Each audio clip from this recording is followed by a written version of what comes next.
No passado, a narrativa dos Estados Unidos estava muito alinhada com a narrativa da Ucrânia. Agora, o Trump veio e mudou isso aí, né? Então, já era esperado. E agora, a narrativa do Trump é colocada junto com a narrativa do Putin. Né? E nós vamos tratar os temas de geopolítica, né? Na quinta-feira nós falamos sobre a Europa, né? Toda a movimentação da Europa tentando bancar a ausência alertada, né, do Trump na Ucrânia, né? Então o Trump se reuniu com o Zelensky, o Trump diz que as condições possíveis de um cessar-fogo é o Zelensky ceder, né? Porque ele não está em condições de dar as cartas. E o Macron falou diferente, o Macron disse, não é bem assim não, nós vamos disponibilizar o nosso poder nuclear para qualquer país da Europa, né? Qualquer aliado nosso aqui da União Europeia que estiver ameaçado. E que a França vai assumir esse papel de liderança para proteger a Ucrânia. Beleza. Então, dito isso, notícia de semana passada, nós vamos evoluir no início dessa semana de segunda-feira com mais um vídeo falando da Europa, né? Querendo garantir a paz na Ucrânia. E o canal é Hoje no Mundo Militar. O título é Europa quer garantir a paz na Ucrânia. Por que Putin não quer nem ouvir falar disso? Vamos ouvir. Caros amigos, bem-vindos a mais um episódio de Hoje no Mundo Militar. Neste vídeo falaremos sobre o plano britânico e francês envolvendo o destacamento de uma força de paz europeia na Ucrânia para garantir que Putin não volte a atacar no futuro, e do porquê a Rússia não gosta nada dessa ideia. E se ainda não está inscrito no canal, inscreva-se já e acione o sino das notificações para não perder nenhuma novidade. Desde 2022... Muito bom, aproveito e te convido para ir lá, né? Hoje no Mundo Militar, um canal excelente, com muito conteúdo, então vá lá, deixa a inscrição. Continuando. Um grupo de especialistas militares e diplomatas tem se reunido de maneira discreta em Genebra para debater um possível armistício na Ucrânia. A ideia inicial era apenas especulativa, mas com o tempo e a evolução do conflito, a necessidade de uma abordagem estruturada para um cessar-fogo se tornou evidente. E, recentemente, esse grupo tornou o seu trabalho público, publicando um documento de 31 páginas que detalha como uma missão de paz poderia ser organizada após o fim das hostilidades. O estudo foi financiado por um grupo ligado ao governo suíço e serviu como um dos primeiros modelos concretos para uma trégua duradoura entre as partes. Um modelo que está servindo de base para a proposta franco-britânica que visa impedir Putin de voltar a atacar a Ucrânia no futuro. Monitorar e garantir um cessar-fogo é um dos desafios mais complexos em um conflito moderno, principalmente em um como o da Ucrânia, com uma linha de frente que se estende por mais de 1.100 quilômetros, atravessando regiões altamente militarizadas e contestadas. Um dos problemas enfrentados por tréguas anteriores, como o Acordo de Minsk de 2015, foi justamente a dificuldade de verificar o cumprimento dos termos. Como não havia uma força de paz internacional e independente destacada no terreno para observar tudo em primeira mão, o monitoramento era insuficiente e não havia um mecanismo eficaz para punir violações, com isso permitindo que combates esporádicos continuassem, corroendo profundamente a confiança entre as partes e contribuindo para tornar qualquer solução diplomática inviável.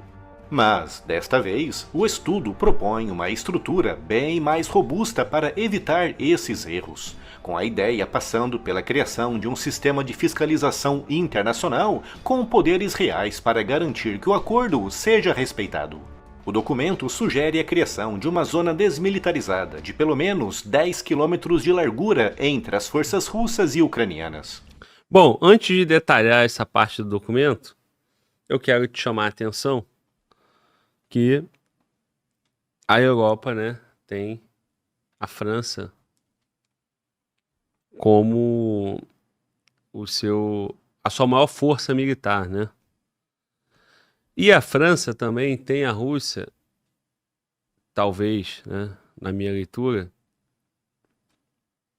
como não só uma ameaça, né? Não só uma ameaça na Ucrânia, como também o interesse francês na África.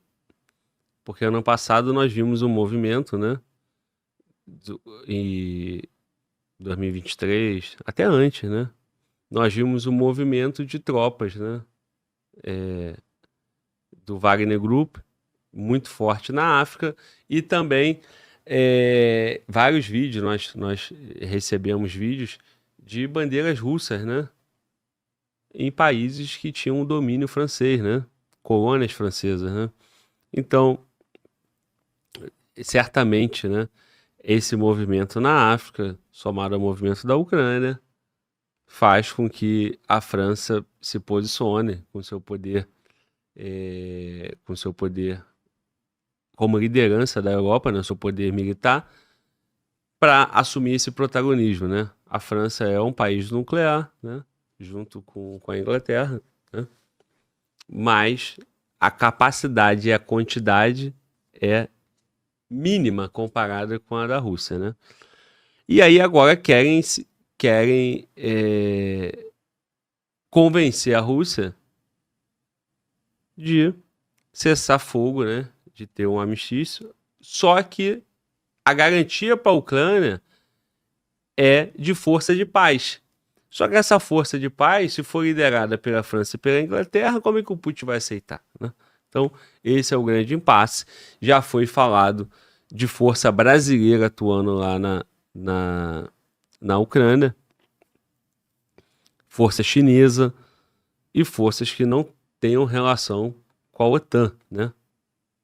Porque, do contrário, o Putin não aceitaria. Então, vamos entender como seria esse acordo. O documento sugere a criação de uma zona desmilitarizada de pelo menos 10 quilômetros de largura entre as forças russas e ucranianas. Essa faixa de segurança seria patrulhada por cerca de 5.000 civis e policiais, encarregados de supervisionar o cumprimento do cessar-fogo. E para garantir a segurança dessas equipes, cerca de 20 a 30 mil soldados europeus seriam destacados para a região, formando uma força de interposição. Esse monitoramento incluiria a verificação da retirada de armamentos pesados, a prevenção de novas hostilidades e a fiscalização de possíveis incursões militares clandestinas. A missão operaria sob o mandato de uma organização internacional, possivelmente uma coalizão de países europeus, liderada pela França e Reino Unido, os principais promotores dessa solução. No entanto, a aceitação desse plano depende de um delicado equilíbrio político, com França, Reino Unido e algumas outras nações como Portugal sinalizando o interesse em enviar tropas para apoiar a estabilização do cessar-fogo, mas com os Estados Unidos retirando toda e qualquer hipótese de participação de forças americanas nesse plano. O presidente Trump vem adotando medidas altamente penalizadoras para a Ucrânia, o que inclui o corte total no fornecimento de armas e munições, uma medida que, caso se estenda por muito tempo, afetará gravemente a capacidade da Ucrânia em operar sistemas avançados de armas, como a defesa Patriot e os lançadores HIMARS. E além do corte logístico, Trump também bloqueou o compartilhamento de dados de inteligência, uma medida igualmente penalizadora na medida em que impede a Ucrânia de ver os movimentos russos, dificultando muito a sua preparação para ataques. A garantia do cessar-fogo em uma área de combate assim, tão moderna, exige... Essa pressão do Trump, né, na Ucrânia, ela vem desde a campanha, né?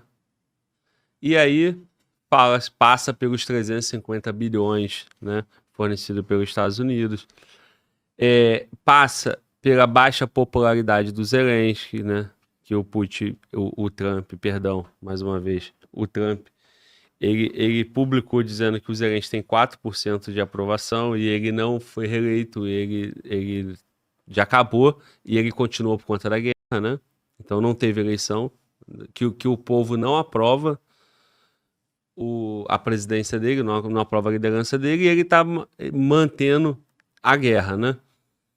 E aí, não só o Trump, mas também o Elon Musk, ele também já fez várias declarações em relação à Ucrânia, né? E recente agora, ele falou que se ele desligar o Starlink, o exército ucraniano para.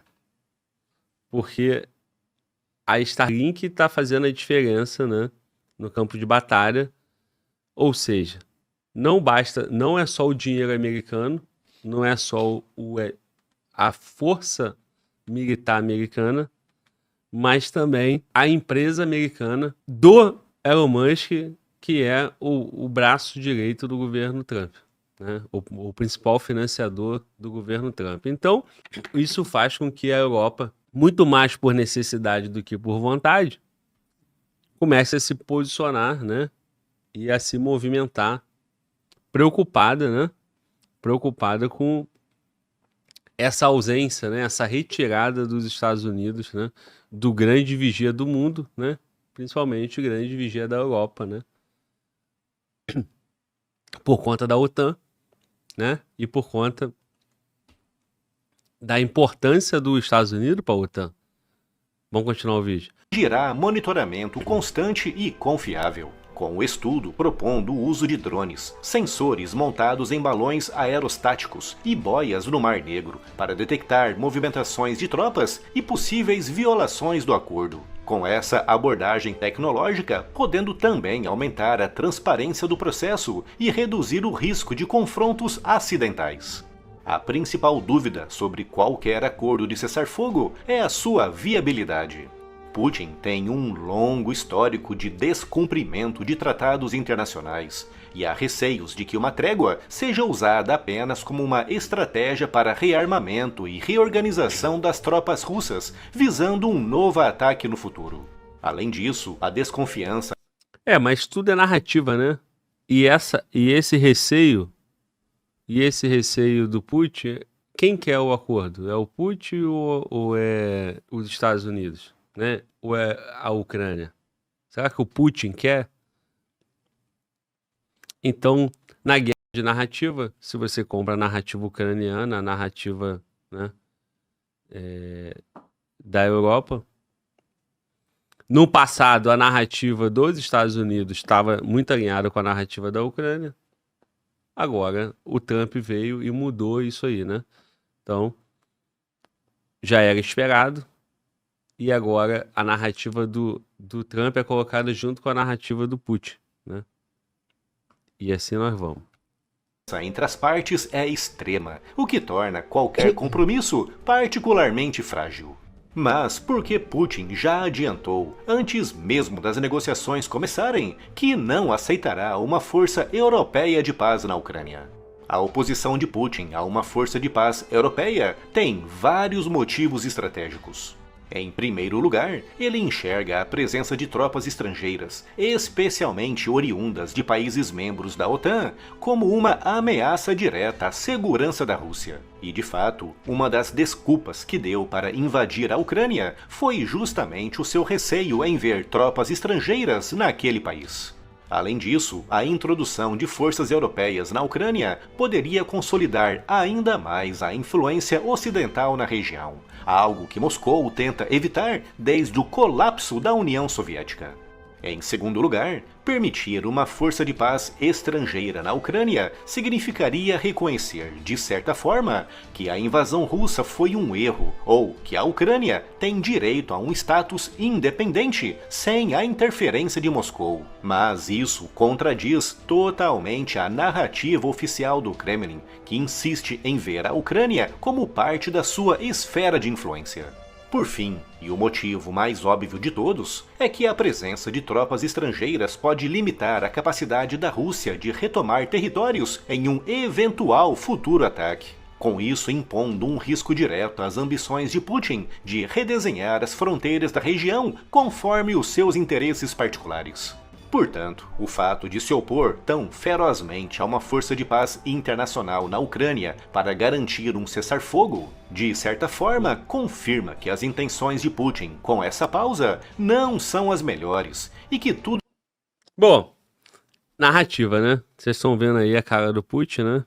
Na narrativa do Putin é só uma operação especial para proteger o povo, né? De influência, povo de origem russa, né? Da influência da OTAN, coisas estão acontecendo ali. O Putin quer perder a Ucrânia? Não. O Trump, quando ele fala de uma nova eleição, com Trump no poder nos Estados Unidos, é possível que o novo presidente da Ucrânia agrade mais Moscou? Se sim, tudo isso favorece, né? Outro ponto, tropas da OTAN, tropas europeias dentro da Ucrânia, impediria o avanço da Rússia? O ponto é, se tiver tropa europeia e a Rússia continuar avançando, ela vai ter que avançar sobre o exército europeu, sobre o exército da OTAN. E aí, como é que seria isso, né? Então, se o Trump está expondo a fraqueza da Ucrânia, a incapacidade da Ucrânia, se ele mesmo disse para o Zelensky, você não está em condições de dar as cartas. O teu povo está morrendo porque você não reconhece a sua fraqueza. Basicamente é isso que ele está dizendo. Você já deveria ter saído. E acontece um acordo. Tudo bem, o Zelensky sai, entra uma força de paz, que aí o Putin pode exigir que não seja europeia, né? Pode até aceitar uma força americana, dada a sinalização do Trump, né? Ele pode até aceitar uma força brasileira, ele pode aceitar uma força chinesa, né? Mas não aceita uma força europeia. Faz nova eleição e aí as coisas caminham para uma solução mais que favoreça e que agrada o Putin, né? O que a Europa vai fazer? Vai fazer o que está fazendo. Se agrupando, aumentando investimento em defesa, preocupada se depois disso o Putin vai quebrar esse acordo e vai expandir para outros territórios. Quanto tempo isso vai durar até uma solução? Décadas, talvez, né? Muitas décadas. Agora, a nossa expectativa é que aquela situação lá na Ucrânia se cesse. Na liderança do Trump, na liderança dos Estados Unidos, né? Se vai ser a solução que vai agradar a Europa, vai agradar a Ucrânia ou vai agradar a Rússia, não sabemos. Mas o mundo em guerra, né? A Europa em guerra, o mundo em guerra é ruim para todos nós, né? E se essa guerra é necessária pela liberdade, porque um povo soberano foi lá... Na semana passada, quando eu falei isso, alguém falou assim, tá bom, se o Uruguai invadiu o Rio Grande do Sul, faz o quê? Negocia e depois dá o Rio Grande do Sul pro Uruguai? Cara, depende. Se o Brasil é mais forte, o Brasil vai lá e toma, né? E ainda pega a área de interesse que tá com o Uruguai, que é do Brasil. E o mais forte vence. Sempre foi assim, pô. Tu quer que seja como? Tu quer então que o Putin é mais forte, tem 8.000 ogivas, e ele fala pro Zelensky, pô, Zelensky, desculpa. Tu acha que vai acontecer isso? Os Estados Unidos não é mais forte? Ele não foi lá no Oriente Médio onde quis ir? Não ficou lá um tempão? Né? A França não estava na África? A Rússia não foi para lá também? Não foi na Síria? Quem é mais forte dita as regras e joga as cartas, né? O governo não vai lá e pega o teu imposto? Você não toma um processo? Você não tem medo? Você não tem medo de falar na internet? Né? O político brasileiro aqui não foram lá e tornar ele inelegível? Não caçaram o mandato de alguém? Quem é mais forte dita as regras. Se houver equilíbrio, há uma disputa ou uma tranquilidade, né? Agora, quando há desequilíbrio, é imposição de força mesmo, cara. E acabou. Quem está em desequilíbrio aqui? É a Ucrânia ou é a Rússia? Né? Com essa análise, você vai ver para que lado vai caminhar a solução. Continuando o vídeo. que as intenções de Putin com essa pausa não são as melhores e que tudo aquilo que ele quer é, afinal, apenas uma pausa para respirar, recuperar forças e então voltar a atacar. Algo que não conseguirá fazer com total liberdade se estiverem forças de manutenção de paz no seu caminho. É isso, cara. Esse foi o Hoje no Mundo Militar.